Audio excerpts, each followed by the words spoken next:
Amaka's heels clicked against the smooth marble floors of Murtala Muhammad International Airport as she wheeled her suitcases toward the exit. Lagos had not changed.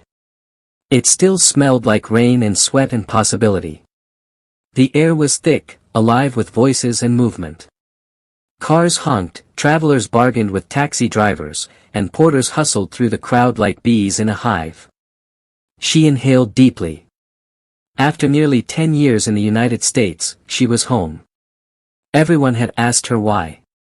Her professors, her American friends, even her parents.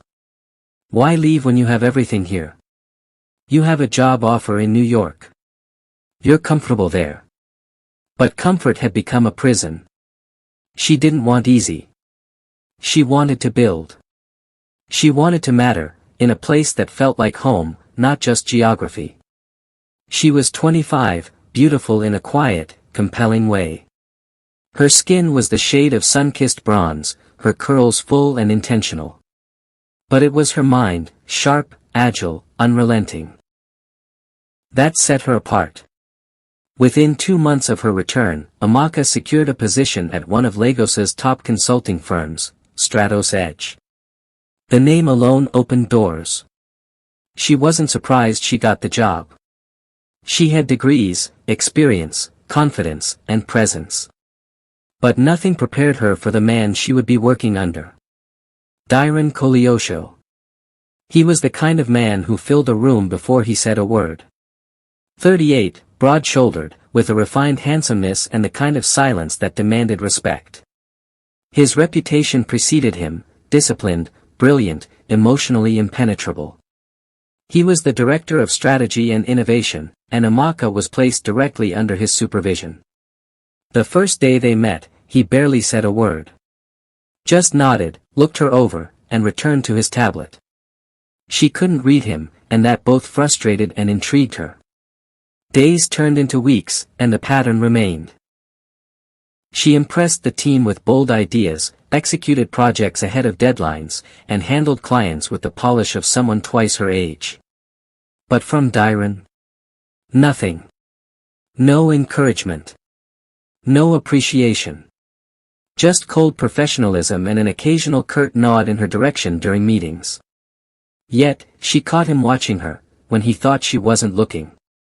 He noticed everything, the way she carried herself, how she thought aloud during strategy sessions, how her lips pursed when she disagreed with a proposal. There was something in his gaze she couldn't name. Not desire. Not entirely. It was conflict. A war he refused to acknowledge. Amaka tried to remain professional. But it was hard to be excellent and ignored. The silence wasn't just indifferent, it was a rejection. Then came the late evenings. She'd stay behind to meet deadlines. And more than once, he'd pass by her office, pause, and say, "You should go home." Eventually, she would reply, not looking up. He never stayed. He never joined her. Once, she found herself staring at the closed door after he left, wishing he had. The tension began to wear on her. The admiration she had tried to bury began to surface as frustration. It was like being punished for wanting to be seen. One night, she sat in the restroom, eyes burning with unshed tears. She wasn't the type to cry at work. But there was only so much emotional indifference a person could take. The next morning, she handed him her resignation letter. He didn't flinch. "I accept," he said, without even looking up. That was it. No questions. No attempt to keep her. And somehow, that hurt more than all the coldness he'd ever shown. She walked out of Stratos Edge with her head held high, but her heart ached with a quiet sense of abandonment. She had expected something. Anything. A reaction. Instead, silence swallowed her exit like she had never mattered at all. Amaka didn't fall apart.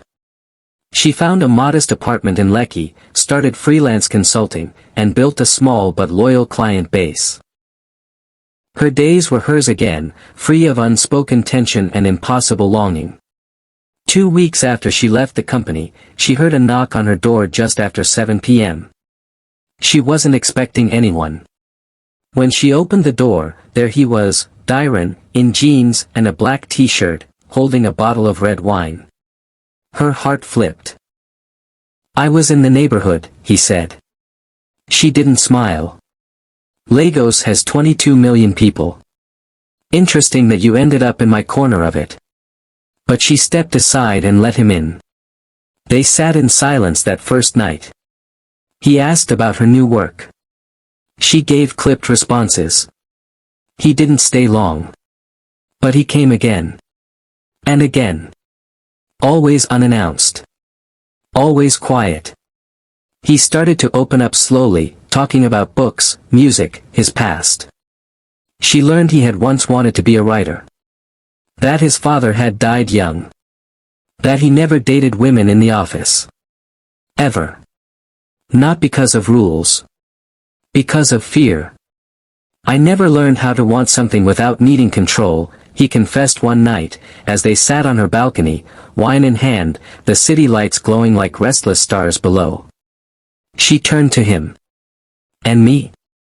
Did you want me?" He looked at her then, really looked at her. "I tried not to." The words felt like a wound and a healing all at once. "I couldn't be around you without wanting more," he said quietly. "So I pushed you away. I thought that would kill the feeling. But it only grew stronger after you left." Amaka's chest tightened. The ache she had buried under anger and pride rose to the surface. "I hated you," she said softly. "I hated how invisible I felt.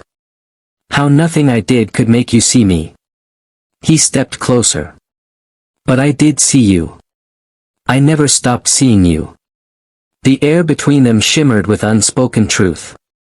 His hand brushed hers. She didn't pull away. "I started coming around hoping you'd shut the door in my face," he admitted. "So I could finally move on."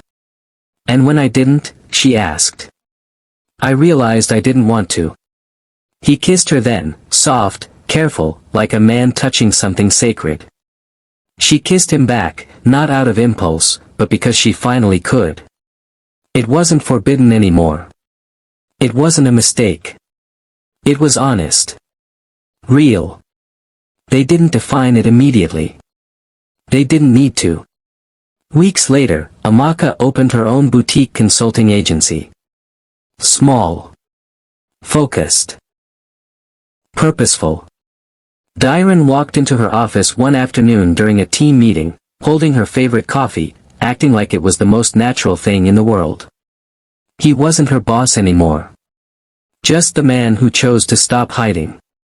And the woman he once pushed away. She became the only one he could never ignore again.